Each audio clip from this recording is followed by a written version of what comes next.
So yeah, this is another about ASA nuclear speaker symposium. So this is Nicholas from Lund University and also Macquarie. Lund is in Sweden. He did his first few years in Sweden. Now he's in Australia for his final year. He's also a UNSW alumnus. He did his undergrad here, and he's going to talk about atmospheres of exoplanets. Yeah. It's very interesting. So I'll let you take it away. Yeah, thank you for having me. It's always exciting to sort of talk about my talk. And yes, so I am in my final year. So if any of you are thinking about posting jobs I might be interested in applying for, if I impress you anyway. Okay, so today I'm going to talk to you about exoplanet atmospheres and a specific planet, KELT-9b, that I've been sort of married to for my entire PhD. It wasn't by choice. I just seem to keep finding transits and being given transits, and so just papers keep coming out. But it seems to have served me quite well for the last 4.5 years, or 4 years at the moment. So,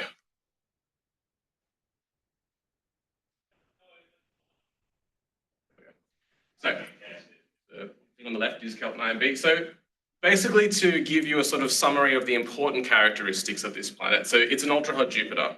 So this is a certain class of planet that is a Jupiter mass planet that orbits very close to its host star in a distance that's about 8 times closer than Mercury orbits as well. So this thing experiences a large amount of radiation from its sun. Another thing that makes it special is that KELT-9b orbits around an A-type star. So the star itself is quite bright and hot.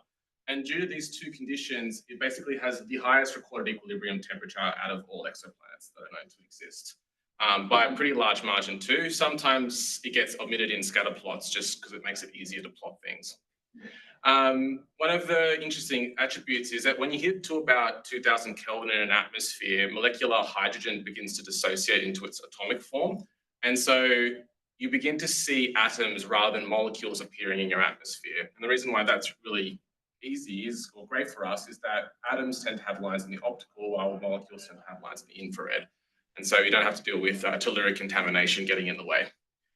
One of the really important facts is that it's tidally locked. So that means it has a permanent day side and night side. So that basically means there's an extreme asymmetry on the temperature. Basically, one side of the planet is really hot while the other side of the planet is slightly cooler. In a KELT-9b's case, when I say cool, I'm saying around 3000 Kelvin, so not that much cooler. But this difference is actually important when we come to observe it.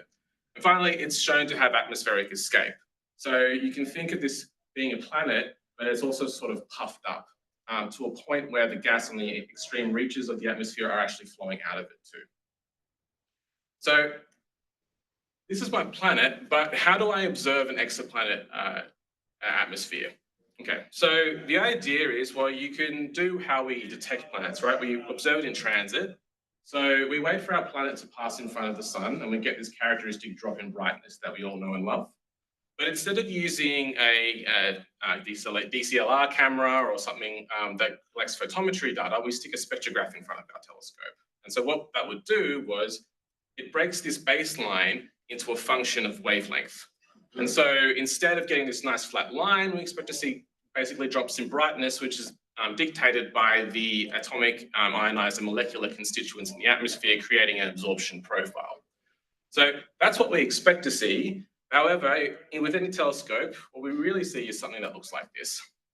Pretty much a noise-dominated spectrum where all but the deepest lines are completely, basically drowned out in the noise.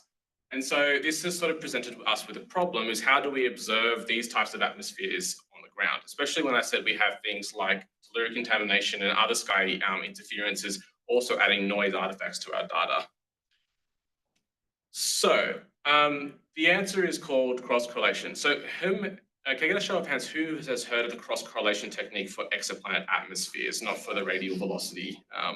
Okay, good. So I'm going to run you through it, and I'm going to use a lot of videos and basically images, because it took me about 6 months just to understand how it actually worked. And I didn't believe it would work until my supervisor kept encouraging me to keep trying until it got to work. But the idea pretty much lies, instead of looking at individual absorption lines like a stellar spectroscopist would, why don't we combine them all together? So for example, if you have an absorbing species like iron, which has thousands of lines in the optical, each of these iron lines represents one signal. So you can effectively boost your signal by a factor of 10 to 40, depending on what lines you have. And that is enough to sometimes reach above the noise floor and actually see some sort of absorption feature in our data.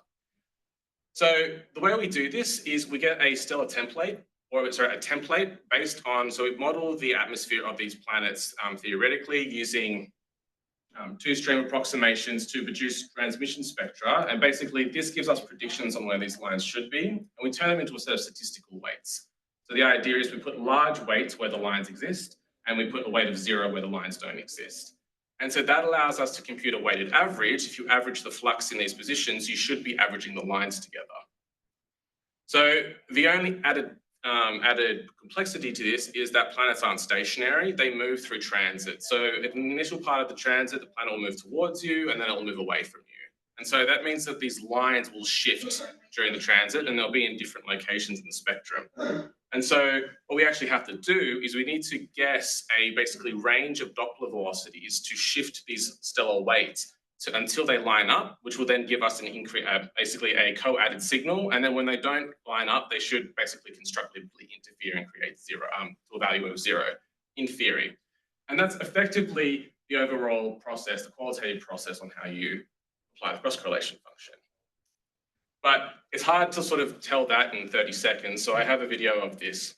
So this is a really good YouTube video on by my supervisor, Jens Hoymarkers. But basically the idea is, so up top, we have this noise spectrum that I showed you before, which is the observed transmission spectrum. Then we have the ground state truth. So these gray values basically are where the lines actually exist in the exoplanet's atmosphere. And then the template is where the template currently exists, where the Doppler shifted statistical weights are. So what we're going to do is we're going to slide over this template, and when these ground-based truth spectrums line up, so we see we get oscillations when they're basically not adding, and then when they line up, we get a signal, and then it will drop down basically when they stop lining up so well. And so we get basically a detection of a specific species. So this could be an iron template. So this is basically a line average of all the iron lines in the atmosphere of an exoplanet. And so this is great, but we observe this during transit.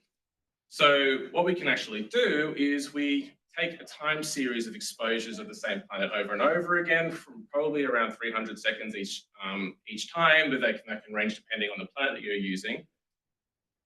And so computer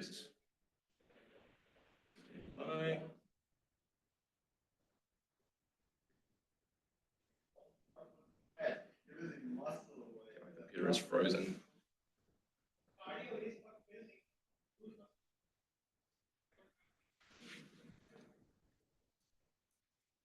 No, it's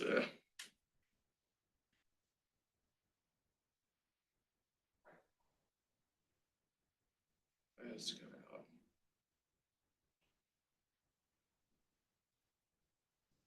Yeah, so I'll do it this way.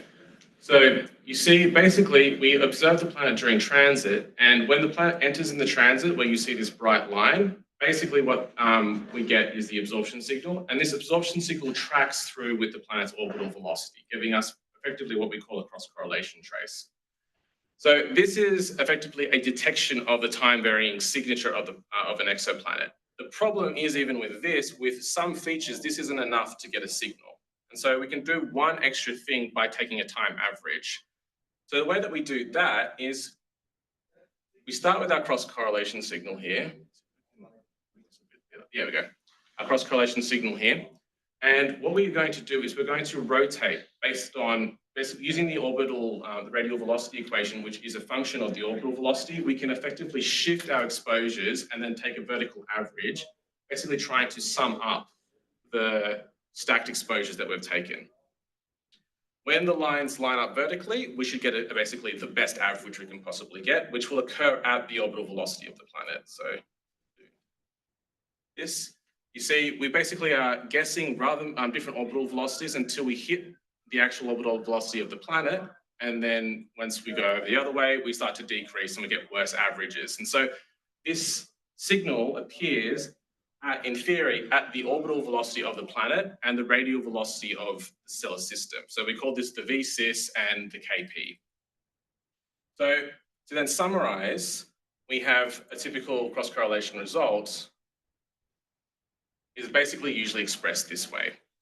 We have that cross-correlation signal where both before and after, and we also take some baseline before that to remove the stellar features. Then we transform it to create a KP-VSIS map, where we have the orbital velocity matched on the y-axis and the radial velocity matched on the x-axis.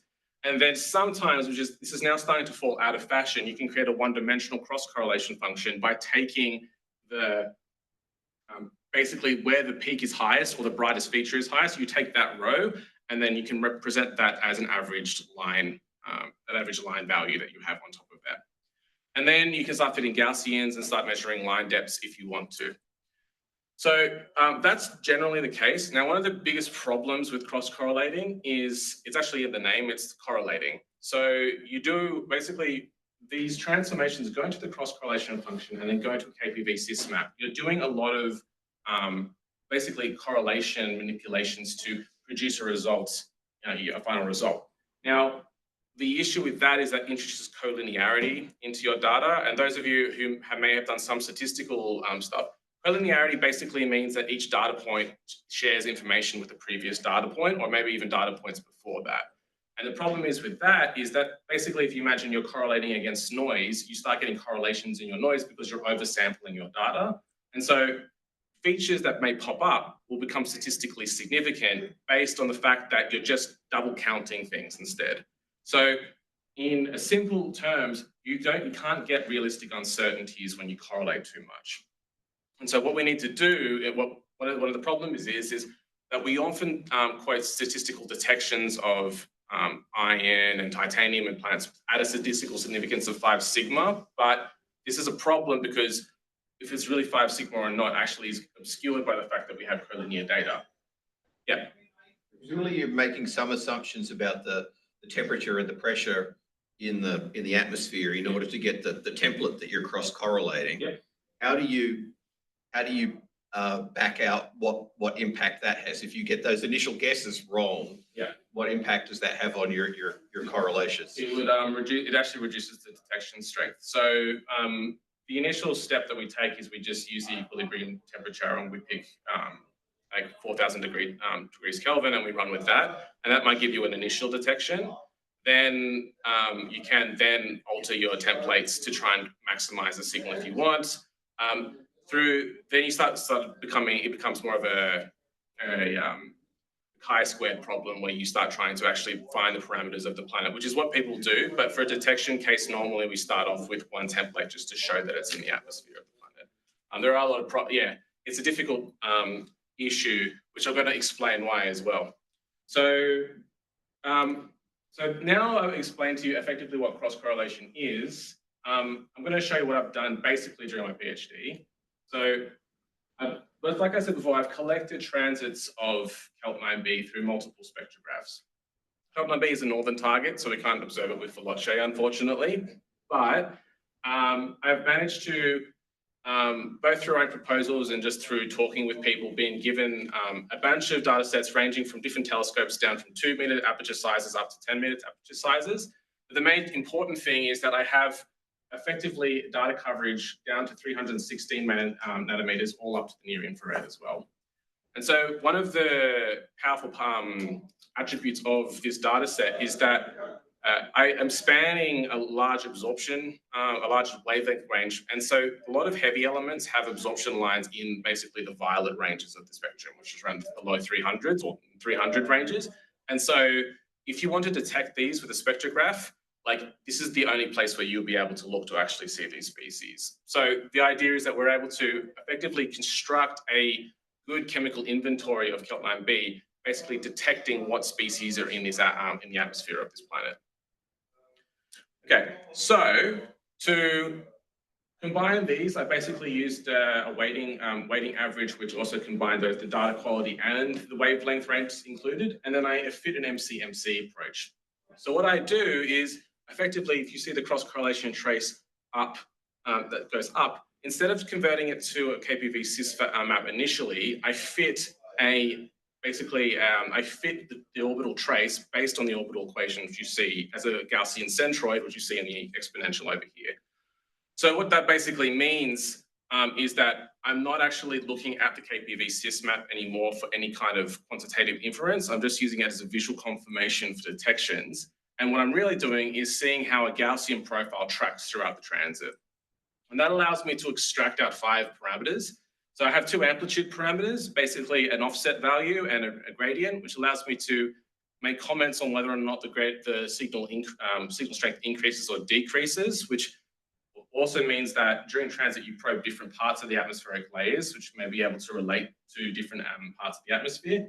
Then I have the radial velocity offset, so the v-cis, and also the Kp, which I call a velocity gradient, but the orbital velocity, which is a really important feature because this process for different detections never produces concurrent results. So if you get a detection in titanium and a detection in iron, both of them will give you different Kp values and different v-cis values. And so this actually allows me to measure these vigorously and actually start to explain or start to postulate what's actually going on and why we have these different types of detections.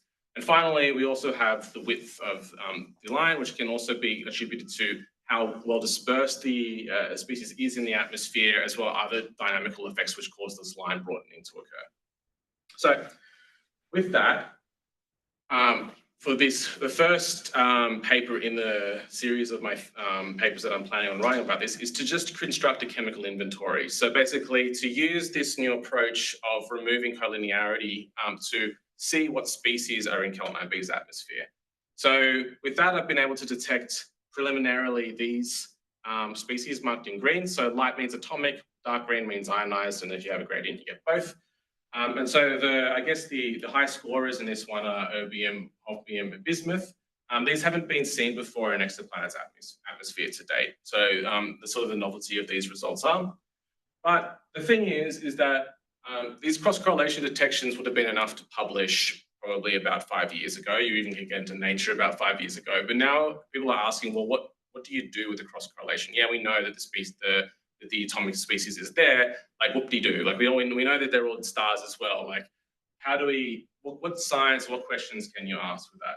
So the thing is, now that I have a way of measuring the v-cis and the Kp in a way that's robust and statistically significant, I can start plotting them on a scatter plot. So this is a scatter plot of the amplitude gradient. So the measure, basically, if you're positive, you have an increasing gradient at the start of transit so that the signal gets stronger towards the end, while for negative, it's the opposite trend. And then I have the v-cis on, so this is the radial velocity of the system, the stellar system. So how much the system is moving towards you, and then the Kp value. And so you can see they don't agree, but interestingly enough, it actually does look like there are different populations that are occurring, right? There seems to be some sort of agreement with the stellar systemic velocity, which I measured from the stellar lines, and also the calculated orbital velocity of the planet, but there are some discrepancies as well. And so now I have enough detections, I'm showing that these discrepancies exist robustly, and so now I'm able to try and start explaining why they exist. So if I take the v-cis and the orbital velocity, so the radial velocity, and I plot them as histograms, but while also incorporating their uncertainties, these are the distributions that we get.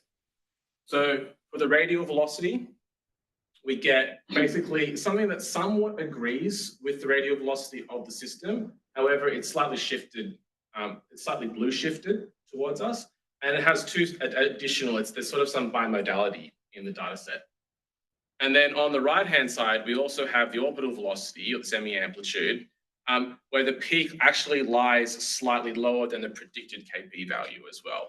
This is within 1 standard deviation, so it's not entirely statistically significant. This trend is starting to show itself.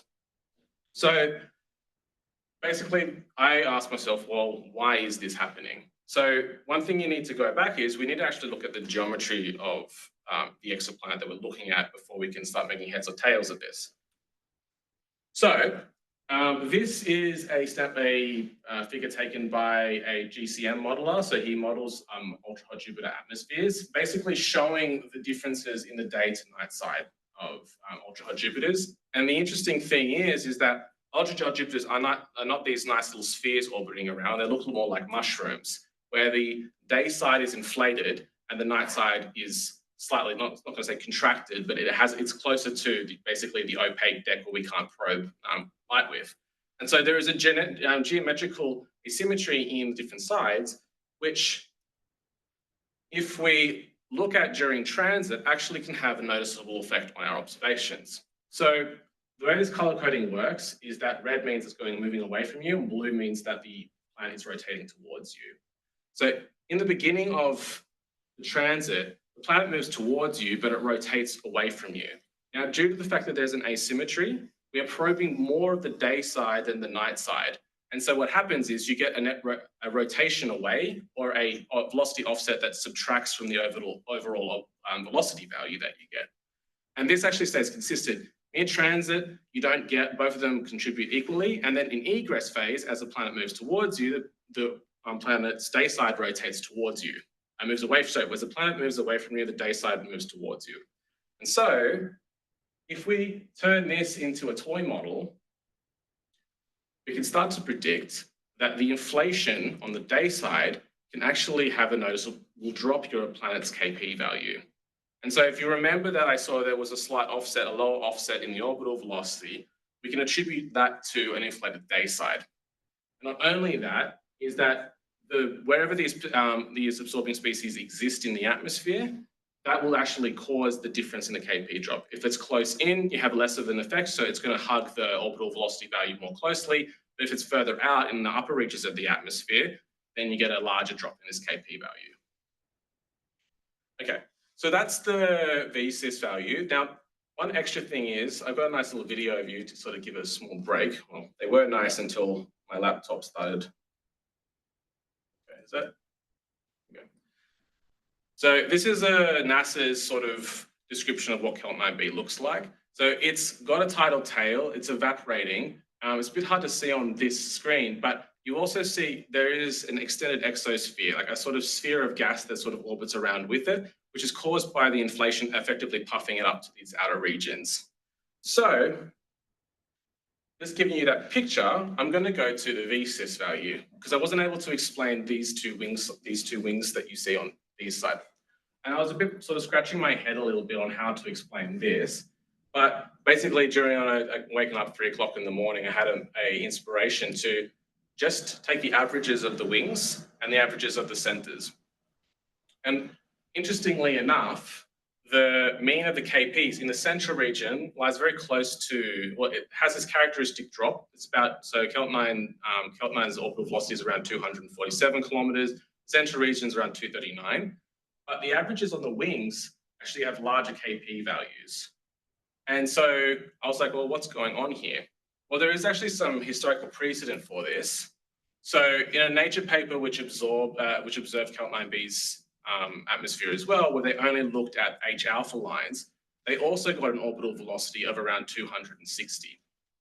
And they basically also measured the radius of the H alpha line to extend to about 1.64 times the size of the planetary radius, which was effectively out to the Roche lobe itself. So the idea was KP values, these large orbital velocity values, largely are expected to exist in the extended atmosphere or the outer regions of these atmosphere, close to the point where the evaporation layer is occurring.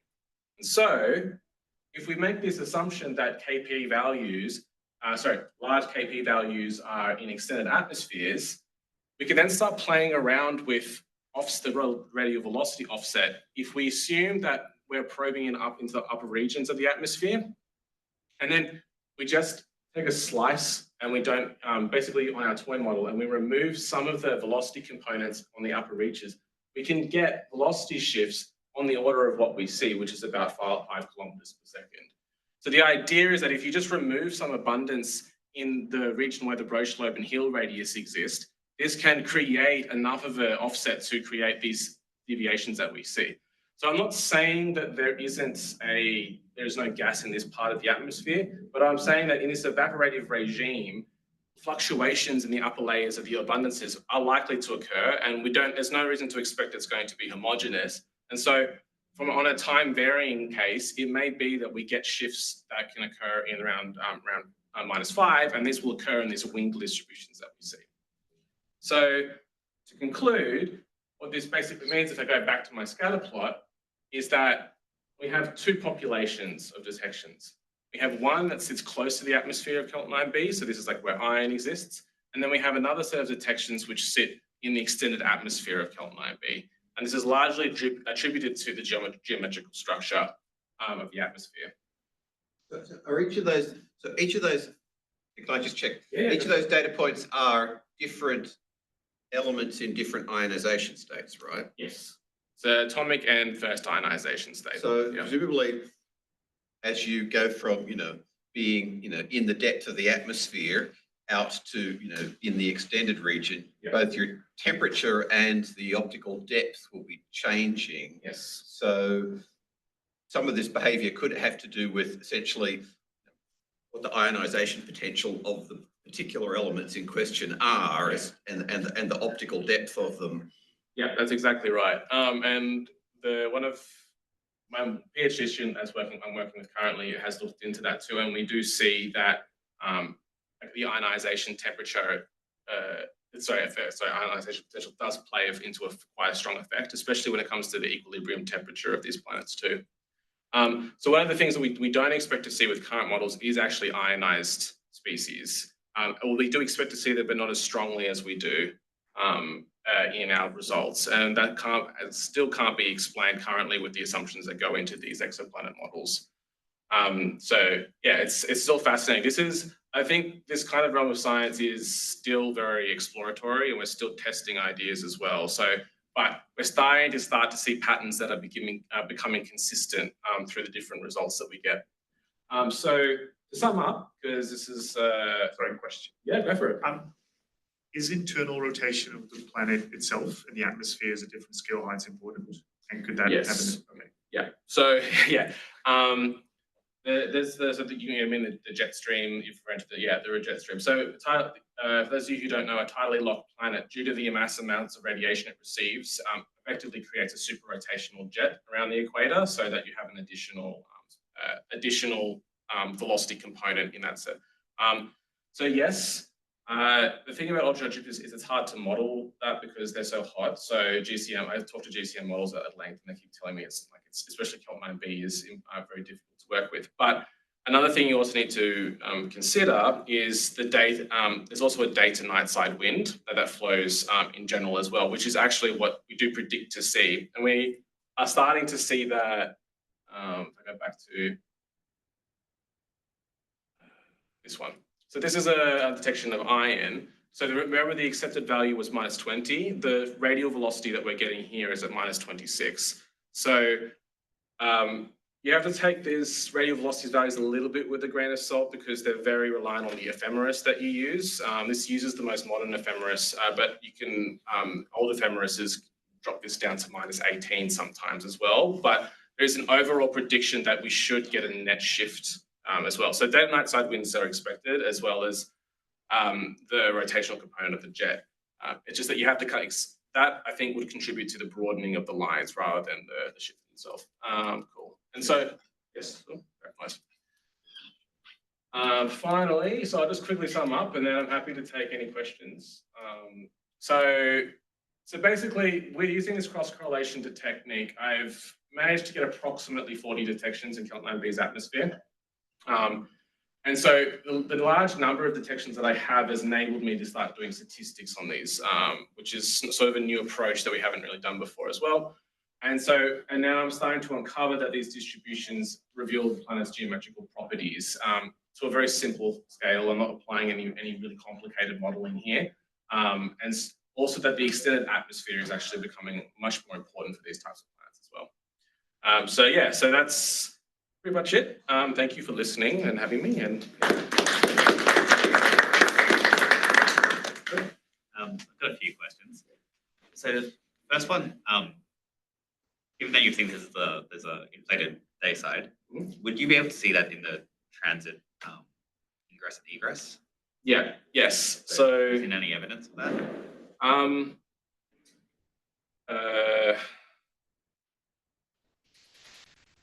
I think so this is like the fitting by eye kind of thing. Like I feel like there is, but it's not enough to vigorously prove numerically. But the idea is that there's also a hotspot offset. So the day side of the planet isn't directly at the center of the planet, it's slightly shifted.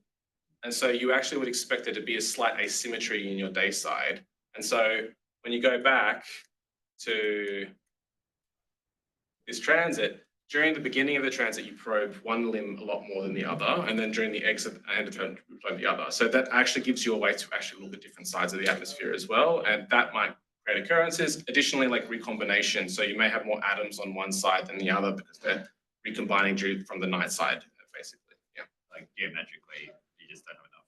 Yeah, it's signal to yeah. show it's not spherical. Yeah, so maybe when the ELT comes online, we might have a bit of a chance, but yeah.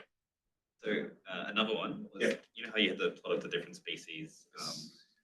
Did you find that they generally order themselves? Like, do you think there's some in the hot upper atmosphere and some in the lower atmosphere? Did you find that they're kind of ordered in like atomic weight, like with the lighter elements further up in the day side? So I've had an initial look on that, and the first answer was no. It's a good question to ask. Basically, this is one of the issues with like when we had all these detections is I had to sort of make sure to revisit the collinearity problem because it's sort of like these cross-correlation detections can sometimes be caused by systematics. And so I'm not ready to say whether or not whether or not atomic number has a trend, but the plan is to at some point expand to both atomic trends and also look for trends, for example, in ionization energies as well. Like really do a exploration on seeing if there are any kind of trends that we can pop out to. So that's a good question.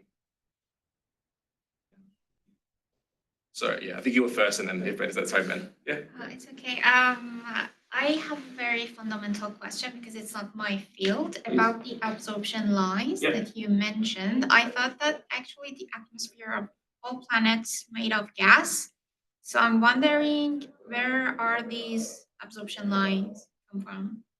Kind of like what's going on? Right. So during the transit event, certain layers of the atmosphere are semi-transparent and from the star's light. So that light will filter through that atmosphere. And so the atmosphere then obtains an absorption profile from the backlight of its star. Yeah.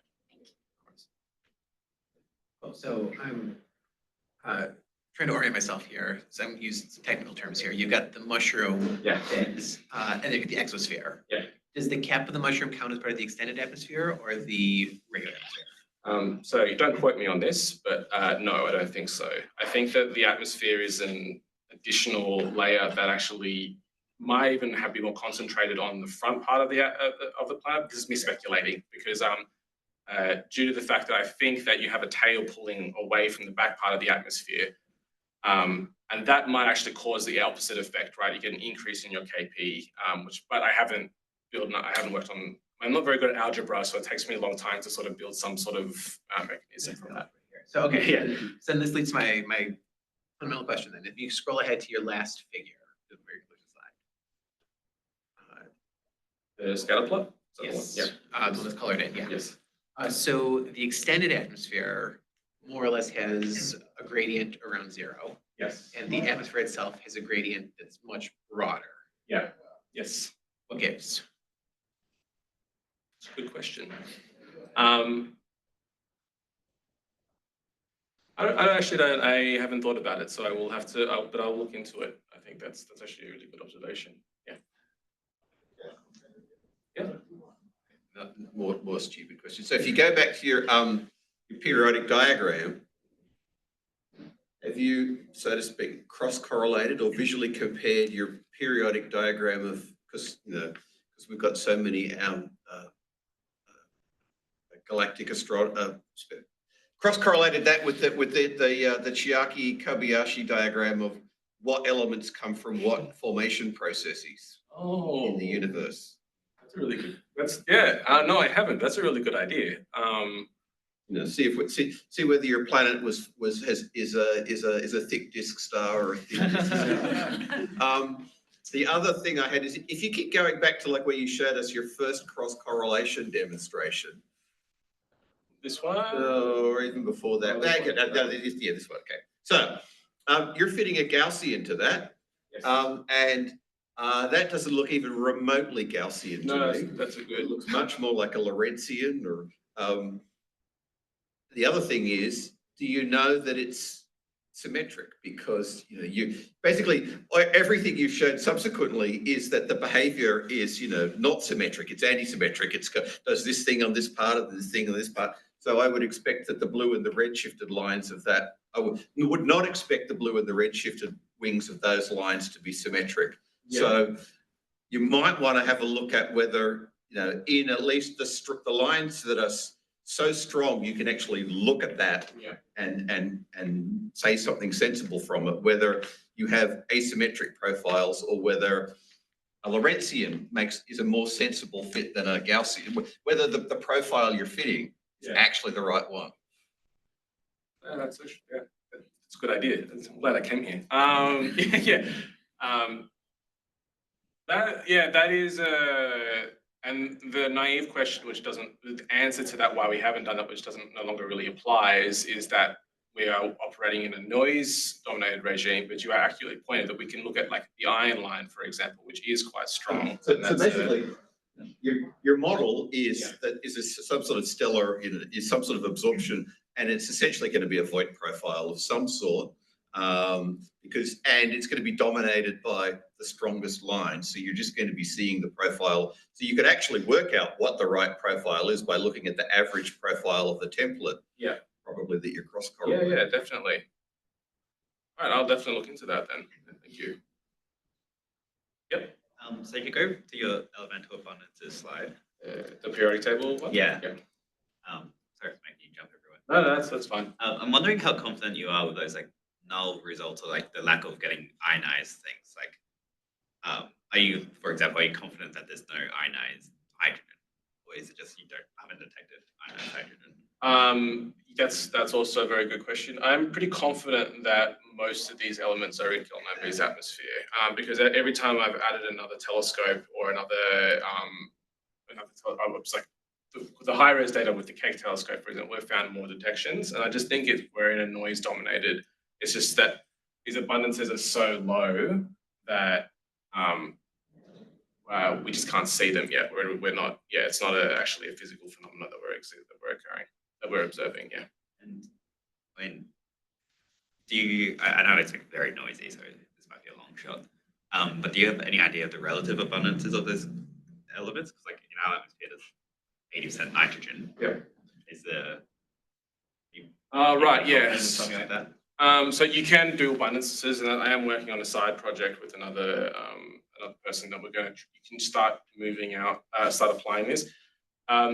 Abundances, the problem is at the moment, we're getting really good at fitting our models to the data, but we're realizing our models don't really represent the data very well at all. So we're assuming chemical equilibrium and a bunch of other, like something like either isobaric or isothermal profiles, something like that. And so one of the side projects my friend is doing is that he was doing a comparison. He's trying to replicate the results of another paper, and he's not getting the same results because he uses a different approach. So we're trying, but we're still, this abundances are still in its infancy. I largely with the metallicities of these planets, I think 100 times solar is usually the recorded kind of measurements for that. Yeah. I was trying to think about how absorption lines and stuff work a little bit. I got a bit confused with something. Does the Rossum-McLaughlin effect matter at all when doing this? 100% it does. I'll show you. Problem is I've cleaned my data, but I can't. Is there a stick I can point to? Okay, so you see the cross correlation function. The RM effect has two signals. The most apparent signal is actually a very bright it looks like an emission feature that goes vertically, and so it does appear. So we have to actually clean it before that, as well as an additional one that we have to remove. Otherwise, the KPV sysmap becomes a complete mess and we can't really see anything. So, yeah. But then they're going to operate at like different velocities, so you can tell them apart and get it out. Yeah, this is actually a big problem for close-in planets. They operate at different velocities, but it's when you get further out planets, the radial velocity change is very small from exposure to exposure, and that actually aligns with your Rossum-McLaughlin effect, which drowns out the signal. So we're in a bit of currently in a state of crisis on how to fix that, because we obviously want to go to further out planets and try look at terrestrials at some point as well. So yeah, it's a big thing that we have to fix at some point. You said it was vertical. I saw in the animation it looked like it's on a polar orbit, so it's just you got lucky for this one. Yes, yeah. There are also times when you get a complete lineup as well, and then it's like, especially like there are some ones that look almost perfect for transmission spectroscopy, and then you find out that RM effect is basically blocking the entire signal out, and then you're like, damn. But yeah, so it's something that we have to work on as well. Yeah, Nicholas. Oh, sorry, question. Yeah, Graham. Yeah, go ahead, Graham. Oh, hey, Nicholas. Thanks for the lecture. Very good. I thought I'd just mention to you that we published a paper about 4 years ago on hot Jupiters at UNSW here with Jeremy Bailey, who was the lead researcher. We worked out we used a program called VSTAR, which is versatile software for transfer atmospheric radiation, where we built up a pressure temperature profiles of the atmospheres of hot Jupiters. We didn't actually do your one, KELT-16, I think it was. We did some of the other KELTs and other hot Jupiters, and we actually worked out how the radiation transfers through the atmospheres and which molecules will become pertinent at different sort of different altitudes in the atmosphere. So I thought maybe you might want to just have a look at that sort of thing there, if it's would be any help to your research at all. Yeah, sure, of course. So what we did, we worked out theoretical models, and then we actually did observational stuff at Kerner-Barbara, and then we sort of related the two together to see how they match. So it was published 4 years ago anyway. So cool. I just thought I'd mention that to you. Yeah, no worries. I'll go looking for the paper and I'll give it a read. Yeah, I didn't know that. Yeah, no worries. Excellent. So you had lots of different data from different telescopes. How did you actually combine that, and how did each one contribute to the final result? That's a really good question, and it hurt my head doing it. But so basically, the combination relies on three attributes. So the first is the data quality of itself. So I measure the signal to noise, the medium signal to noise ratio of each observation or each exposure. Second is then I inject a theoretical model of KELT-9b into the data itself, and then I analyze about through all my cleaning steps and my data applications, what happens to the signal, the deterioration of the signal after the fact, and I turn that into a weight as well. So basically the idea is that I'm weighting that. And the final thing is I also cross-correlate the template that I'm searching with itself to get an idea on the peak height, or how much what the peak would look like for a specific spectrograph's wavelength range. And so then I compare effectively what the absorption depths were and weigh each spectrograph accordingly to that. So for example, the Carmenes spectrograph produces a very strong calcium signal because it spans the really deep calcium triplet lines. And so it will beat so these are the two ones I like to look at the most. So the Harps North is like the perfect spectrograph. Doesn't detect calcium very well, but detects iron very well as well. And so my weights are then able to figure out which one's doing the best thing. And so yeah, it took a lot of thinking to get that to work robustly as well. Yeah, cool. Yeah, well done. Nice, thanks. Any other questions? Well, let's thank Nicholas again.